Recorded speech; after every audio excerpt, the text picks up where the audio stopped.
Hello students, myself doctor Ashish Shrivastava. और आज के इस लेक्चर में मैं आपसे डिस्कस करूंगा स्पर्म के स्ट्रक्चर के बारे में।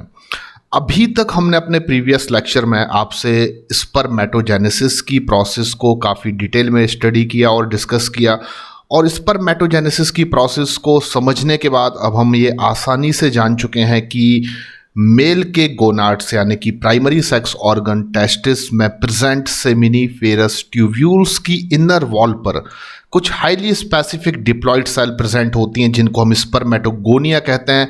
And spermatogonia give rise the formation of sperm, जिसमें 4 डिफरेंट स्टेप्स होते हैं जो मैंने आपसे डिस्कस किए। 4 स्टेजेस होती हैं, जैसे कि स्पर्मेटोसाइटोजेनेसिस, जिसमें कि स्पर्मेटोगोनिया सेल्स जो होती हैं वो प्राइमरी स्पर्मेटोसाइट्स बनाती है। देन मियोसिस 1, जिसमें प्राइमरी स्पर्मेटोसाइट से सेकेंडरी स्पर्मेटोसाइट्स बनते हैं। मियोसिस 2, जिसमें कि सेकेंडरी स्पर्मेटोसाइट से स्पर्मेटिड का फॉर्मेशन होता है। एंड फाइनली स्पर्मियोजेनेसिस, जिसमें कि स्पर्मेटिड से मैच्योर स्पर्मेटोजोआ या स्पर्म का फॉर्मेशन होता है। तो जो स्पर्मेटोजेनेसिस की प्रोसेस से फाइनली हमें मिलते हैं, फाइनली जो स्पर्म बनते हैं, उनका स्ट्रक्चर कैसा होता है, उनकी आउटर मॉर्फोलॉजी कैसी होती है, स्पर्म के स्ट्रक्चर में हेड क्या पार्ट होता है, न्यूक्लियस की प्रेजेंस कहाँ पर होती है, एक्रोसोम कहाँ पर होता है, माइटोकॉन्ड्रिया स्पर्म के स्ट्रक्चर में कहाँ पर लोकलाइज्ड होती हैं, फ्लैजिला का कंसेप्ट स्पर्म के स्ट्रक्चर में क्या है, प्रॉक्सिमल सेंट्रियोल, डिस्टल सेंट्रियोल क्या है, प्रॉक्सिमल सेंट्रियोल क्लीवेज को इनिशिएट कैसे करता है, डिस्टल सेंट्रियोल से फ्लैजिला किस तरीके से ओरिजिनेट होती है। ऐसे बहुत सारे क्वेश्चंस हैं स्टूडेंट्स जो नीट एग्जामिनेशन में इस टॉपिक के अंदर से पूछे जाते हैं। तो अगर हमें स्पर्म के स्ट्रक्चर को पढ़ना है तो इन सभी क्वेश्चन ओरिएंटेड जो कंसेप्ट्स हैं उनको हमें कवर्ड करना होगा, और फिर हम इस तरीके से एक प्रॉपर कोऑर्डिनेटेड मैनर में एक सीक्वेंस में इस टॉपिक को स्टडी करेंगे कि आपसे नीट एग्जाम में आने वाले सभी क्वेश्चंस बनने चाहिए। तो सबसे पहले आप मेरे चैनल को सब्सक्राइब करिए। आपको ये वीडियो अगर अच्छा लगता है तो इसको आप डेफिनेटली लाइक कीजिए। और अब मैं स्टार्ट करता हूं स्ट्रक्चर ऑफ स्पर्म को काफी डिटेल में। तो स्ट्रक्चर ऑफ स्पर्म की जब बात होती है तो सबसे पहले कुछ बेसिक सी चीजें जो आप ऑलरेडी जानते हैं, लेकिन फिर भी मैं आपसे डिस्कस कर रहा हूं कि स्पर्म क्या है, तो आपका आंसर होगा they are male gametes. Sperm जो है वो मेल गैमीट्स हैं। एंड उसके अलावा स्पर्म के फॉर्मेशन की प्रोसेस जो मेल में है उसको हम क्या कहते हैं, तो स्पर्म में होने वाला गैमीटोजेनेसिस यानी कि फॉर्मेशन ऑफ स्पर्म जो मेल में है उसको हम स्पर्मेटोजेनेसिस कहते हैं। ओके, तो यहां तक तो हम अच्छे से जानते हैं बेसिक चीजें। अब हम बात करते हैं स्पर्म के। जब हम स्ट्रक्चर को स्टडी करते हैं तो फर्स्ट ऑफ ऑल कि स्पर्म को आप अपनी नेकेड आईज से नहीं देख सकते because they are microscopic structure. और स्पर्म के स्ट्रक्चर को हम 4 डिफरेंट पार्ट में क्लासिफाइड कर देते हैं, 4 डिफरेंट भागों में हम स्पर्म को बांट देते हैं। नंबर 1 हेड, फिर नेक, फिर middle piece and finally a tail. ये 4 डिफरेंट पार्ट स्पर्म के स्ट्रक्चर में आपको देखने को मिल जाते हैं। तो हम जब स्टडी करेंगे स्पर्म की डिटेल स्ट्रक्चर को तो हम उसके हेड पार्ट में प्रेजेंट उसके न्यूक्लियस और एक्रोसोम की स्पेसिफिसिटी को डिस्कस करेंगे। जब हम स्पर्म के स्ट्रक्चर में उसके नेक पार्ट को स्टडी करेंगे तो आपको याद रखना है कि सेंट्रियोल जो होते हैं वो स्पर्म के नेक पार्ट में लोकलाइज्ड होते हैं। एंड जब हम मिडिल पास पार्ट को स्टडी करेंगे तो उसकी खासियत है कि वहाँ पर माइटोकॉन्ड्रिया की प्रेजेंस होती है। और जब हम टेल पार्ट को स्टडी करेंगे तो वहाँ पर आप देखेंगे फ्लैजिला जो है वो 9+2 माइक्रोट्यूबुल ऑर्गेनाइजेशन रखने वाला स्ट्रक्चर होता है। और ये टेल पार्ट स्पर्म की मोटाइलिटी के लिए काफ़ी इंपॉर्टेंट है, क्योंकि स्पर्म में टेल पार्ट होता है और उसमें फ्लैजिला की प्रेजेंस होती है। डेट्स वाई के स्पर्म जो है वो मोटाइल होते हैं, ठीक है ना। तो सबसे पहले स्पर्म हेड को अगर हम देखें तो ये स्पर्म का हेड आप यहाँ पर देख सकते हैं, यानी स्पर्म के पूरे स्ट्रक्चर में उसका एंटीरियर पोर्शन जो है वो उसका हेड है। हेड और मिडिल पीस के बीच में एक स्मॉल स्ट्रक्चर जो कि हेड को मिडिल पीस से कनेक्ट करने का काम कर रहा है, यहां पर मैं कंसीडर कर लेता हूं that is the tail part, that is the neck part of the sperm. इसको हम क्या कहेंगे, नेक। तो ये हेड पार्ट है जो एंटीरियर पोर्शन है, हेड और मिडिल पार्ट के बीच में क्या है, नेक। एंड देन आफ्टर आप देख रहे हैं this is the middle piece. Sperm का ये मिडिल पीस है जहां पर माइटोकॉन्ड्रिया की प्रेजेंस होती है। और उसके बाद एक इंडिपेंडेंट थ्रेड लाइक स्ट्रक्चर जो आप देख रहे हैं यहां से लेके यहां तक, इसको स्पर्म टेल पार्ट कहा जाता है। तो इस तरीके से स्पर्म के स्ट्रक्चर में हम 4 डिफरेंट पार्ट को स्टडी करेंगे, उसका हेड, उसका नेक, उसका मिडिल पीस और उसका टेल पार्ट। चलिए, स्पर्म जो है उसके स्ट्रक्चर में आप देखेंगे कि क्योंकि स्पर्म है क्या, एक्चुअली स्पर्म एक हैप्लॉइड सेल है। स्पर्म भी एक क्या है, सेल है, जिसको हम हैप्लॉइड सेल कह सकते हैं और जो मेल में गैमीट की तरह काम कर रही है। तो स्पर्म क्योंकि एक सेल है तो इसके चारों तरफ जो एक आउटर एनवेलप है वो किसका है, तो वो प्लाज्मा मेम्ब्रेन का है। जैसे कि हर एक सेल में आउटर मोस्ट बाउंड्री जो होती है वो प्लाज्मा सेल होती है। ऑब्वियसली स्पर्म के स्ट्रक्चर में भी जो उसकी आउटर मोस्ट एनवेलप है वो क्या है, उसकी प्लाज्मा मेम्ब्रेन है। नेक्स्ट इंपॉर्टेंट चीज कि स्पर्म का जो हेड होता है, अगर मैं स्पर्म के हेड को अब थोड़ा सा यहां पर डिस्क्राइब करना चाहूं तो मैं कहूंगा स्पर्म के हेड में आपको 2 इंपॉर्टेंट कंपोनेंट देखने को मिल सकते हैं। नंबर 1 कि इलोंगेटेड हैप्लॉइड न्यूक्लियस, यानी कि स्पर्म के स्ट्रक्चर में आपको उसका जो हेड पार्ट है उसमें 2 इंपॉर्टेंट स्ट्रक्चर देखने को मिलेंगे। Number 1 elongated haploid nucleus and the anterior portion of which is covered by a cap-like structure जिसको आप नाम देने वाले हैं एक्रोसोम। तो sperm head 2 important structure contain किए होता है। नंबर 1 एक compact elongated nucleus and second is acrosome. तो ये 2 इंपॉर्टेंट स्ट्रक्चर स्पर्म के हेड में आपको देखने को मिल जाएंगे। अब न्यूक्लियस क्या है, तो ये हम सभी जानते हैं कि स्पर्म एक यूकैरियोटिक सेल है और यूकैरियोटिक सेल में न्यूक्लियस हमेशा डेवलप्ड न्यूक्लियस के फॉर्म में प्रेजेंट होता है। तो यहाँ पर स्पर्म के पास भी उसका न्यूक्लियस है, लेकिन स्पर्म के न्यूक्लियस की प्रेजेंस स्पर्म के किस पोर्शन में होती है, तो आपका आंसर होगा उसके हेड पार्ट में होती है। तो मैंने आपको बताया था कि जब मियोसिस 2 कंप्लीट होता है स्पर्मेटोजेनेसिस की प्रोसेस में, तो जो सेल्स हमें मिलती है उनको हम स्पर्मेटिड कहते हैं। क्या कहते हैं? स्पर्मेटिड। एंड स्पर्मेटिड्स जो हैं वो हैप्लॉइड सेल्स हैं, और ये स्पर्मेटिड सेल जो हैप्लॉइड हैं ये साथ में नॉन मोटाइल भी होती हैं क्योंकि इनका वेट बहुत ज़्यादा होता है, इनमें फ्लैजिला इमर्ज नहीं होती है। तो स्पर्मेटिड से मैच्योर स्पर्मेटोजोआ बनने की जो प्रोसेस है, याद कीजिए आपने स्पर्मेटोजेनेसिस में पढ़ी हुई है, उसको मैंने एक नाम दिया था और वो नाम था स्पर्मियोजेनेसिस।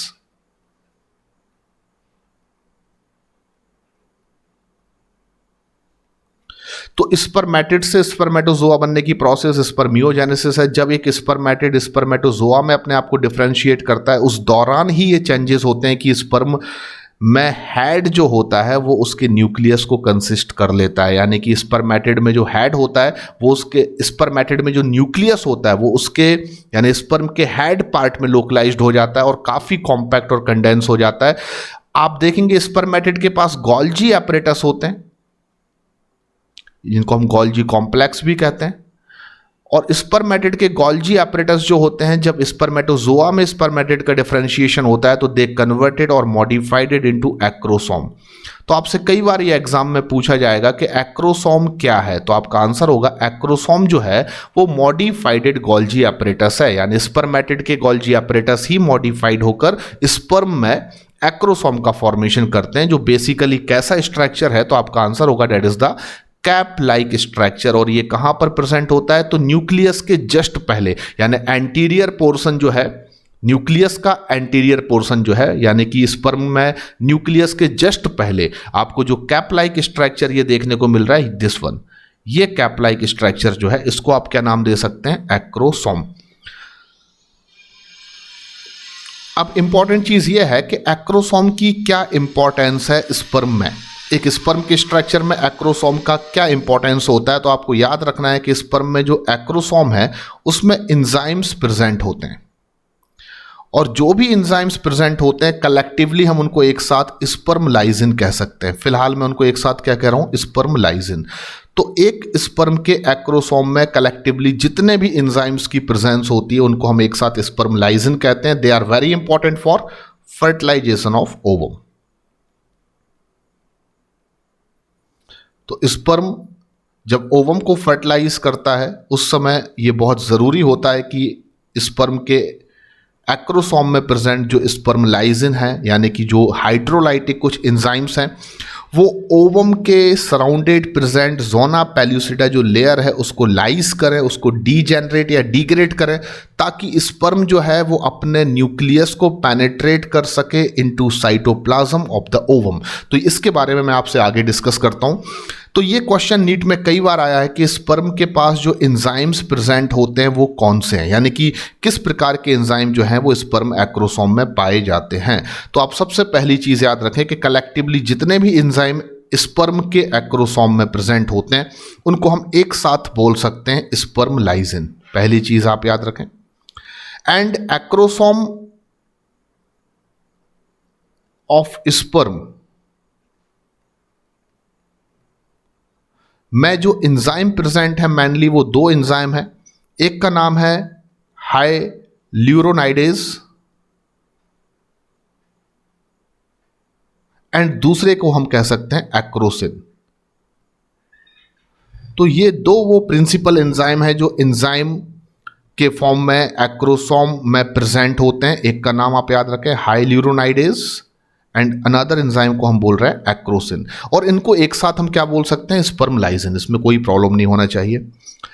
अब आपको बता दूं कि जो ओवम होता है, अगर मैं बोलूं कि दिस इज द ओवम, तो उसके चारों तरफ आपको दिखेगा कि 3 डिफरेंट सेल्स की लेयर प्रेजेंट होती है। जैसे रेड कलर से मैंने ये एक लेयर बना दी।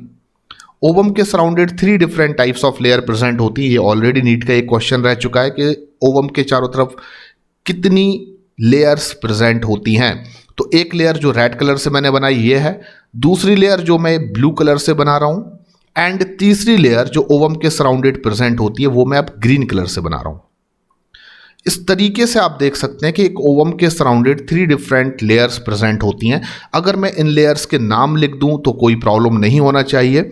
जो आउटर मोस्ट लेयर होती है उसको हम कोरोना रेडिएटा कहते हैं। जो मिडिल मोस्ट लेयर है उसको हम जोना पेल्यूसिडा कहते हैं। जो आखिरी रेड कलर से आपको एक लेयर दिख रही है that is literally the plasma membrane of ovum, जिसको विटिलाइन मेम्ब्रेन भी कहा जाता है। इस तरीके से एक ओवम के सराउंडेड 3 डिफरेंट लेयर्स की प्रेजेंस होती है। तो जो जोना पेल्यूसिडा लेयर है इसको डिसॉल्व करने का काम जो है वो बेसिकली कौन करते हैं, स्पर्म लाइसिन करते हैं। और that is very important process for fertilization, क्योंकि जब जोना पेल्यूसिडा को डिसॉल्व करते हैं sperm lysin enzyme, then after आप देखेंगे कि ये पॉसिबिलिटीज पैदा होती है कि स्पर्म का जो न्यूक्लियस है वो ओवम के साइटोप्लाज्म में पेनेट्रेट हो सके। तो इसके बारे में हम जब फर्टिलाइजेशन टॉपिक को स्टडी करेंगे तो आपको काफ़ी डिटेल में बताएंगे। इसके बाद हम बात करते हैं कि स्पर्म के स्ट्रक्चर में जो उसका मिडिल पीस है, जैसे कि हेड पार्ट के बारे में हमने काफ़ी कुछ जान लिया कि हेड पार्ट जो है उसमें क्या होता है, उसमें एक्रोसोम है, उसमें न्यूक्लियस है, ठीक है ना। स्पर्म का जो नेक पार्ट है उसके बारे में भी मैं आपको बताऊंगा, लेकिन पहले हम उसके एक बड़े पोर्शन को स्टडी कर लें, उसके मिडिल पीस को। स्पर्म के मिडिल पीस में आप देखेंगे कि माइटोकॉन्ड्रिया प्रेजेंट होती हैं। The number of mitochondria in middle part of the sperm, in number अगर आप बात करें तो वो 25 से 30 होती हैं, यानी कि एक स्पर्म में अप्रॉक्सीमेट 25 से 30 माइटोकॉन्ड्रिया उसके मिडिल पीस में प्रेजेंट होती हैं। और माइटोकॉन्ड्रिया का क्या रोल हो सकता है स्पर्म में, तो ऑब्वियसली माइटोकॉन्ड्रिया किसी भी सेल में पावर हाउस है, वो एनर्जी प्रोड्यूस करने वाले ऑर्गेनेल्स हैं। तो स्पर्म में भी जो माइटोकॉन्ड्रिया हैं वो एनर्जी प्रोड्यूस करती हैं, और इस एनर्जी को ही यूटिलाइज करके स्पर्म की टेल जो है वो मूवमेंट करती है, और इस वजह से स्पर्म मोटाइलिटी शो कर सकता है, और ये फर्टिलाइजेशन के लिए बहुत ज़्यादा ज़रूरी है। इंसेमिनेशन के बाद आप देखते हैं जब फीमेल के रिप्रोडक्टिव ट्रैक में स्पर्म की एंट्री होती है, दैट प्रोसेस इज इंसेमिनेशन। तो इंसेमिनेशन में आप देखते हैं स्पर्म जो है वो फीमेल रिप्रोडक्टिव ट्रैक में वजाइना से होते हुए यूट्रस में और देन फाइनली फैलोपियन ट्यूब में एंटर करते हैं। एंड फैलोपियन ट्यूब में एम्प्यूला वो रीजन है बेसिकली जहां पर फर्टिलाइजेशन की प्रोसेस होती है। तो हम सभी जानते हैं कि अगर स्पर्म को ओवम को फर्टिलाइज करना है तो उसको कहां पर जाना होगा, तो आप कहेंगे उसको एम्प्यूला, जो कि फैलोपियन ट्यूब का एक मिडिल पोर्शन है, सॉइल स्ट्रक्चर है, वहां पर स्पर्म को जाना होगा।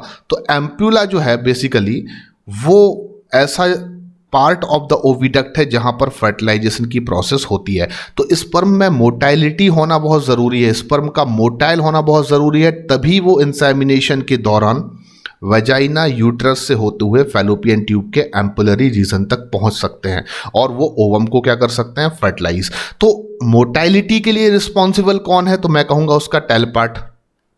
तो स्पर्म का जो टेल है that is for motility. Sperm tail की वजह से स्पर्म मोटाइल होते हैं, ठीक है ना। लेकिन मोटाइलिटी के लिए जो एनर्जी रिक्वायर्ड है वो कहां से ऑब्टेन हो रही है, तो मोटाइलिटी के लिए जो एनर्जी रिक्वायर्ड है वो माइटोकॉन्ड्रिया से ऑब्टेन हो रही है। तो इस प्रकार से स्पर्म में माइटोकॉन्ड्रिया उसके मिडिल पीस में प्रेजेंट होते हैं और ये माइटोकॉन्ड्रिया जो है वो एनर्जी प्रोवाइड करते हैं स्पर्म टेल को मोटाइल बनाने के लिए, ठीक है। तो आई होप कि यहाँ तक की प्रोसेस आपको समझ में आई होगी। अब हम बात करते हैं कि एक ह्यूमन मेल में नॉर्मल फर्टिलिटी के लिए कुछ क्राइटेरिया इंपॉर्टेंट होते हैं जो स्पर्म काउंटिंग के वे में एक्सप्रेस किए जाते हैं। तो एग्जैक्टली इन चीज़ों को अगर मैं डिफाइन करूं तो मैं आपसे कहूंगा कि एक नॉर्मल ह्यूमन मेल पर इजाकुलेट यानी उसके पर इजाकुलेट ड्यूरिंग द क्वाइटस वो कितने नंबर ऑफ स्पर्म रिलीज करता है, तो आंसर होगा 200 से 300 मिलियन स्पर्म। ओके, तो 200 से 300 मिलियन स्पर्म पर एजाकुलेट ड्यूरिंग द क्वाइटस एक नॉर्मल मेल जो है वो रिलीज करता है। इन 200 से 300 मिलियन स्पर्म में से कम 60% स्पर्म जो हैं उनका नॉर्मल शेप और साइज होना बहुत ज़रूरी है। यानी कि 200 से 300 मिलियन स्पर्म में से कम 60% स्पर्म ऐसे होने चाहिए जिनका शेप और साइज क्या होना चाहिए, नॉर्मल। तो normal shape and size. Next important चीज जो आपको याद रखना है कि आउट ऑफ 60% यानी कि इन 60% में से कम 40% स्पर्म्स ऐसे होने चाहिए जो मोटाइल हों, ठीक है ना। अगर ये सभी क्राइटेरिया फुलफिल होते हैं तो आप उस कंडीशन में उस मेल को फर्टाइल मेल कह सकते हैं। तो मेल में ये क्राइटेरिया काफ़ी इंपॉर्टेंट है एक फर्टाइल मेल बनने के लिए। एक फर्टाइल मेल अपने पर इजाकुलेट 200 से 300 मिलियन स्पर्म को रिलीज करता है और उन 200 से 300 मिलियन स्पर्म में से एटलीस्ट 60% स्पर्म का जो मॉर्फोलॉजी है, शेप है, साइज है वो नॉर्मल होना बहुत ज़रूरी है। एंड आउट ऑफ 60% उनका 40% जो होगा, यानी कि इतने स्पर्म जो 60% में से 40% स्पर्म होंगे, 60% का जो 40% स्पर्म होंगे उनका मोटाइल होना बहुत ज़रूरी है। तब जाकर आप किसी एक मेल को फर्टाइल मेल कंसीडर कर सकते हैं।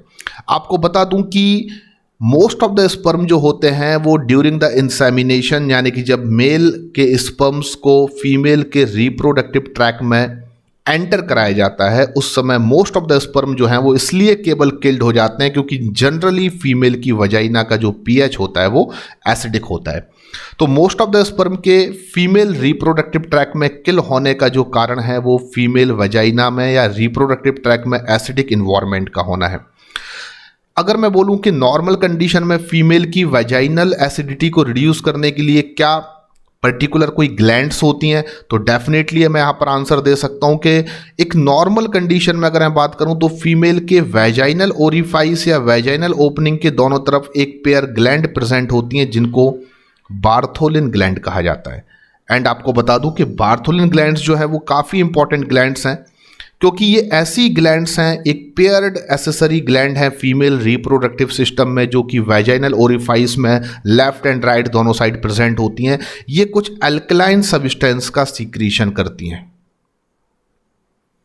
और जो अल्कलाइन सब्सटेंस बार्थोलिन ग्लैंड से सीक्रीट होते हैं वो फीमेल के वैजाइना की एसिडिटी को क्या करते हैं, रिड्यूस्ड करते हैं। तो हम कह सकते हैं कि रिड्यूस्ड एसिडिटी ऑफ वैजाइना। तो मोस्ट ऑफ द केसेस में तो ये फैसिलिटी है एक फीमेल के रिप्रोडक्टिव सिस्टम में कि वैजाइनल एसिडिटी को ड्यूरिंग द इंसेमिनेशन रिड्यूस किया जा सके। इसके लिए एक पेयर बार्थोलिन ग्लैंड प्रेजेंट होती है और ऐसा भी माना जाता है कि फीमेल में जो बार्थोलिन ग्लैंड्स हैं दे आर एनालॉगस या homologous to bulbo urethral gland of the male, क्योंकि बार्थोलिन ग्लैंड्स एसिडिक सब्सटेंस को सीक्रेट करने के अलावा लुब्रिकेंट्स का भी सीक्रेशन करती हैं। और जो बहुत इंपॉर्टेंट है वेजाइना के लुब्रिकेशन के लिए, तो जो लुब्रिकेंट्स रिलीज होते हैं वो बेसिकली क्या फंक्शन परफॉर्म करते हैं, वेजाइनल लुब्रिकेशन का फंक्शन परफॉर्म करते हैं। तो कहीं ना कहीं बार्थोलिन ग्लैंड्स का एक रोल है कि एसिडिक इन्वायरमेंट को वेजाइना या फीमेल रिप्रोडक्टिव ट्रैक्ट में रिड्यूस करने का काम जो है वो बार्थोलिन ग्लैंड का है, क्योंकि वो कुछ एल्कलाइन सब्सटेंस को सीक्रेट करती है। लेकिन उसके बाद भी मोस्ट ऑफ द स्पर्म जो है वो एक नॉर्मल कंडीशन में बात करें तो फीमेल रिप्रोडक्टिव ट्रैक्ट में वो किल्ड हो जाते हैं ड्यू टू एसिडिक इन्वायरमेंट। चलिए आगे बात करते हैं। हमने स्पर्म के हेड में क्या देखा, एक्रोसोम की प्रेजेंस होती है, न्यूक्लियस की प्रेजेंस होती है। उसके मिडिल पीस में हमने क्या देखा कि माइटोकॉन्ड्रिया की प्रेजेंस होती है। अब एक हमेशा से हमें एक कन्फ्यूज़न होता है, कई लोगों को लगता है कि स्पर्म का जो टेल पार्ट होता है उसको हम फ्लैजिला कह सकते हैं या फ्लैजिलम कह सकते हैं। तो आपको मैं एकदम स्पष्ट बताना चाहता हूं कि जो स्पर्म का हेड है और जो स्पर्म का नेक है, अगर आप स्पर्म के नेक पार्ट को यहां पर फोकस करें तो आप देखेंगे स्पर्म के नेक पार्ट में दो ग्रेन्यूल्स या कहा जाए तो सेंट्रियोल प्रेजेंट होते हैं। और हम ऑलरेडी जानते हैं, जैसे कि हमने सेल बायोलॉजी में ये पढ़ा हुआ है कि सेंट्रियोल क्या है। तो बेसिकली सेंट्रोसोम जो होता है नियर द न्यूक्लियस, एक ऐसा मेम्ब्रेनलेस ऑर्गेनेल्स है सेंट्रोसोम जो दो सेंट्रियोल के परपेंडिकुलर लोकलाइज्ड होने से बनता है। तो एक सेंट्रोसोम में जनरली कितने सेंट्रियोल होते हैं, दो सेंट्रियोल्स होते हैं। और ऐसा नहीं है कि सेंट्रियोल की प्रेजेंस केवल स्पर्म में है, सेंट्रियोल जो है वो हर यूकैरियोटिक सेल में near the nuclear membrane present होते हैं। लेकिन स्पर्म में सेंट्रियोल की जो प्रेजेंस है और लोकेशन है वो कुछ स्पेसिफिक है। तो सबसे पहली चीज तो जो इसका शॉर्ट नेक वाला पार्ट है वहां पर आपको दो सेंट्रियोल देखने को मिलेंगे। आपको बता दूं कि एक सेंट्रियोल जो बिल्कुल नियर द न्यूक्लियस प्रेजेंट होगा, यानी कि मैं इस वाले सेंट्रियोल की बात कर रहा हूं, इसको हम प्रॉक्सिमल सेंट्रियोल कहेंगे। और प्रॉक्सिमल सेंट्रियोल के जस्ट आफ्टर जो परपेंडिकुलर अनदर सेंट्रियोल प्रेजेंट होगा उसको हम डिस्टल सेंट्रियोल कहेंगे। आपको बता दूं कि स्पर्म के स्ट्रक्चर में जो दो सेंट्रियोल हैं उसमें से एक को आपने क्या कहा, प्रॉक्सिमल,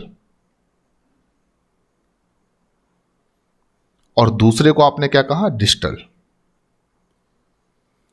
अब ये आप जान लीजिए कि ये दोनों सेंट्रियोल स्पर्म में जो प्रेजेंट है वो काफ़ी इंपॉर्टेंट रोल प्ले करते हैं, क्योंकि प्रॉक्सिमल सेंट्रियोल जो है उसका बहुत इंपॉर्टेंट रोल है फर्स्ट क्लीवेज को इनिशिएट करने में। यानी ये किसको इनिशिएट करता है,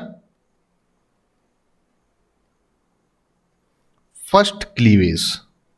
अब फर्स्ट क्लीवेज क्या है तो मैं आपको अभी फिलहाल थोड़ा सा बता देता हूं कि जब फर्टिलाइजेशन की प्रोसेस एम्पुलरी रीजन में होती है फैलोपियन ट्यूब के, तो आफ्टर फर्टिलाइजेशन जो स्ट्रक्चर मिलता है यानी फर्टिलाइज्ड ओवम, उसको हम जाइगोट कहते हैं। और जाइगोट जो है वो अपना जब माइटोटिक डिवीजन करता है तो वो माइटोटिक डिवीजन को हम जनरली क्लीवेज डिवीजन कहते हैं। और ये क्लीवेज डिवीजन जो है पहला, जिसमें कि एक जो जाइगोटिक सेल है उससे दो सेल्स का फॉर्मेशन होता है जिसको टू सेल स्टेज कहते हैं, ये फर्स्ट क्लीवेज को इनिशिएट करने का काम जो है वो प्रॉक्सिमल सेंट्रियोल करता है। इससे हमें ये भी इंफॉर्मेशन मिलती है कि जब फर्टिलाइजेशन की प्रोसेस होती है तो ओवम के साइटोप्लाज्म में, देखिए कंफ्यूजन नहीं होना चाहिए, ओवम के साइटोप्लाज्म में मेल स्पर्म के न्यूक्लियस के साथ साथ प्रॉक्सिमल सेंट्रियोल भी एंटर करता है। यानी ड्यूरिंग द फर्टिलाइजेशन एग्जैक्टली अगर मैं बात करूं तो ओवम के साइटोप्लाज्म में mail nucleus plus proximal centriole जो है वो पेनिट्रेट होता है या एंटर करता है। मेल न्यूक्लियस जो है वो फीमेल यानी ओवम के न्यूक्लियस के साथ फ्यूज करके डिप्लॉयड कंडीशन फॉर्म कर लेता है, यानी कि single set of chromosome mother से मिल जाएंगे, सिंगल सेट ऑफ क्रोमोसोम हमें फादर से ऑब्टेन हो जाएंगे। लेकिन जो प्रॉक्सिमल सेंट्रियोल है वो फर्स्ट क्लीवेज डिवीजन को क्या करेगा, इनिशिएट। इसलिए इसकी जो इंपॉर्टेंस है वो बहुत ज्यादा है, क्योंकि पहला क्लीवेज डिवीजन जो इनिशिएट किया जाता है वो प्रॉक्सिमल सेंट्रियोल से किया जाता है। डिस्टल सेंट्रियोल का भी अपना बड़ा इंपॉर्टेंट रोल है। आपको बता दूं किसी भी स्पर्म में जो फ्लैजिला की प्रेजेंस होती है, ऐसा नहीं है कि स्पर्म में फ्लैजिला केवल उसके टेल पार्ट में प्रेजेंट होती है। अगर मैं लिटरली बात करूं तो फ्लैजिला की प्रेजेंट मिडिल पीस में भी होती है। आप ऐसे देख सकते हैं, ये जो है वो डिस्टल सेंट्रियोल है। ये क्या है? Distal centriole. और डिस्टल सेंट्रियोल का फंक्शन ही ये है कि इससे फ्लैजिला इमर्ज होती है। आप देखेंगे ये फ्लैजिला इमर्ज जो हो रही है वो कहाँ से हो रही है? डिस्टल सेंट्रियोल से। तो मैं कहूँगा कि ये पूरा पोर्शन क्या है? Middle piece. और आगे जाकर मिडिल पीस जो है उसके बाद वाला पार्ट क्या माना जाएगा? Tail part. तो आप देखेंगे कि टैल पार्ट जो है बेसिकली इस तरीके से, उसमें भी फ्लैजिला की प्रेजेंस है और मिडिल पीस में भी फ्लैजिला की प्रेजेंस है। यानी कि फ्लैजिला केवल टैल पार्ट में नहीं है बल्कि फ्लैजिला की प्रेजेंस मिडिल पीस में भी होती है। लेकिन मिडिल पीस में फ्लैजिला की प्रेजेंस के साथ साथ उस फ्लैजिला के दोनों तरफ स्पाइरली माइटोकॉन्ड्रिया का भी क्या होता है? इस तरीके से अरेंजमेंट होता है। तो मैं कह सकता हूं कि फ्लैजिला जो है वो स्पर्म के मिडिल पीस में भी डिस्ट्रीब्यूटेड है और उसके टैल पार्ट में तो है ही। मिडिल पीस में डिस्ट्रीब्यूटेड है, इसका एविडेंस क्या है? क्योंकि जो डिस्टल सेंट्रियोल है उससे फ्लैजिला इमर्ज होती है। तो what is the role of distal centriole in structure of sperm? तो ये ओरिजिनेट करेगा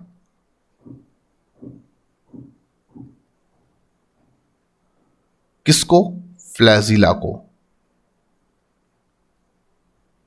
और फ्लैजिला का ओरिजिनेट या ओरिजिन जो है वो डिस्टल सेंट्रियोल से होगा। तो आप समझ सकते हैं कि नेक के बाद जो पार्ट है वो मिडिल पीस है। इसका मतलब कि मिडिल पीस में भी फ्लैजिला का क्या होता है? डिस्ट्रीब्यूशन होता है। लेकिन मिडिल पीस में फ्लैजिला के साथ उसके अराउंड क्या प्रेजेंट होती हैं? माइटोकॉन्ड्रिया, जो नंबर में 25 से 30 होती हैं।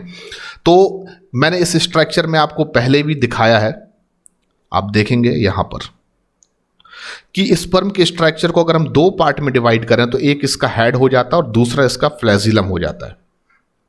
और कहीं ना कहीं फ्लैजिला में ही इन्वॉल्व हो जाता है मिडिल पीस भी और टैल पार्ट भी। तो ये कहना सही नहीं होगा कि flagella only found in the tail part of the sperm. Flagella tail part के अलावा स्पर्म के मिडिल पीस में भी डिस्ट्रीब्यूटेड होती है। तो आई होप कि आप ये कंसेप्ट जो है वो समझ चुके होंगे।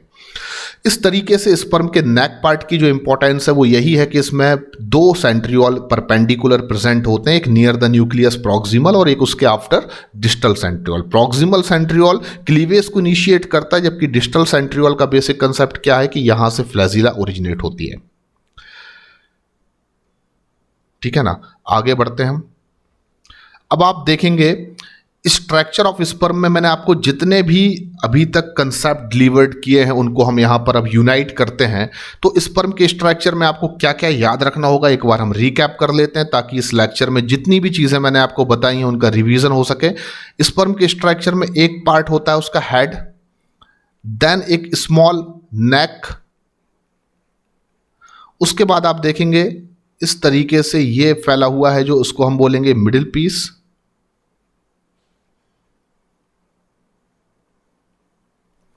एंड मिडिल पीस के बाद आप देखेंगे जो इंडिपेंडेंट बाकी का पार्ट बच रहा है उसको हम क्या कह सकते हैं? Tail part. ठीक है ना? तो ये चार डिफरेंट जो हैं वो, पहली चीज तो स्पर्म के स्ट्रक्चर में चार डिफरेंट पार्ट हैं, जैसे कि number 1 head, neck, middle piece and tail part. एक चीज कंप्लीट होती है। इसके बाद आप देखेंगे स्पर्म के स्ट्रक्चर में एंटीरियरली उसके हेड के एंटीरियर पोर्शन पर आपको देखने को मिलेगा एक कैप लाइक स्ट्रक्चर, और इस कैप लाइक स्ट्रक्चर को आप नाम देंगे एक्रोसोम। तो इसको मैंने क्या नाम दे दिया? एक्रोसोम। और एक्रोसोम में क्या प्रेजेंट होते हैं? हाइल्यूरोनाइडेज और एक्रोसिन जैसे एंजाइम, जिनको कलेक्टिवली नाम दे सकते हैं स्पर्म लाइसिन। चलिए, एक चीज कंप्लीट। उसके बाद आप देखेंगे स्पर्म के हेड में एक कॉम्पैक्ट इलोंगेटेड न्यूक्लियस प्रेजेंट होता है। ठीक है ना? देन आप देखेंगे इसके नेक पार्ट में, यानी यहां पर मैं नेक पार्ट अगर बना दूं तो नेक पार्ट में एक सेंट्रियोल होता है जो कि नियर द न्यूक्लियस, उसको हम प्रॉक्सिमल सेंट्रियोल कहेंगे, और उसके बाद जो प्रेजेंट होगा उसको हम डिस्टल सेंट्रियोल कहेंगे। तो दो सेंट्रियोल हैं, एक प्रॉक्सिमल जो कि फर्स्ट क्लीवेज डिवीजन को इनिशिएट करेगा, एंड सेकेंड इज डिस्टल जिससे इमर्ज होगी या ओरिजिनेट होगी फ्लैजिला। तो आप देख सकते हैं इस तरीके से, ये ग्रीन कलर से मैंने दिखाया, ये फ्लैजिला जो है वो इमर्ज हो रही है फ्रॉम द डिस्टल सेंट्रियोल, जो उसके मिडिल पीस से लेकर उसके टैल पार्ट तक फैली हुई है। मिडिल पीस में जो आप देखेंगे फ्लैजिला डिस्ट्रीब्यूटेड है, उसके अराउंड स्पायरली लोकलाइज्ड या अरेंज हैं 25 to 30 माइटोकॉन्ड्रिया। तो 25 से 30 माइटोकॉन्ड्रिया जो है वो मिडिल पीस में प्रेजेंट होती हैं। देन आफ्टर आप देखेंगे इसके बाद ये इसका टेल पार्ट है, that is very important for motility. एक स्पर्म मोटाइल होता है क्योंकि उसके पास टेल पार्ट में फ्लैजिला प्रेजेंट होता है। तो अल्टीमेटली जो माइटोकॉन्ड्रिया उसके मिडिल पीस में प्रेजेंट है, they provide energy for the movement of sperm. And इसके अलावा जो आपको कंसेप्ट्स मैंने बताए हैं, एक और इंपॉर्टेंट कंसेप्ट आपसे डिस्कस करूंगा कि स्पर्म जब फीमेल वैजाइना या रिप्रोडक्टिव ट्रैक में एंटर करते हैं आफ्टर इंसेमिनेशन, तो जो स्विमिंग रेट होता है स्पर्म का, the swimming rate of sperm, वो आपको हमेशा याद रखना है। That is very important question. 1.5 to 3 mm per minute. Okay, that is not per second, that is per minute. तो स्पर्म स्विमिंग रेट जो है वो 1.5 से 3 mm पर मिनट होता है। इस तरीके से स्पर्म फीमेल रिप्रोडक्टिव ट्रैक से मूव करते हुए फैलोपियन ट्यूब के एम्पुलर रीजन तक पहुंच जाते हैं। और एम्पुलरी रीजन वो साइट है ओविडक्ट में जहां पर कि फर्टिलाइजेशन की प्रोसेस होती है। तो आई होप कि इस लेक्चर में मैंने जितने भी कंसेप्ट्स आपसे डिलीवर्ड किए वो सभी आपको समझ में आए होंगे। अगर आपको ये वीडियो अच्छा लगता है या अच्छा लगा है तो आप इसको लाइक कर सकते हैं और मेरे चैनल को सब्सक्राइब करना मत भूलिए। Thank you very much.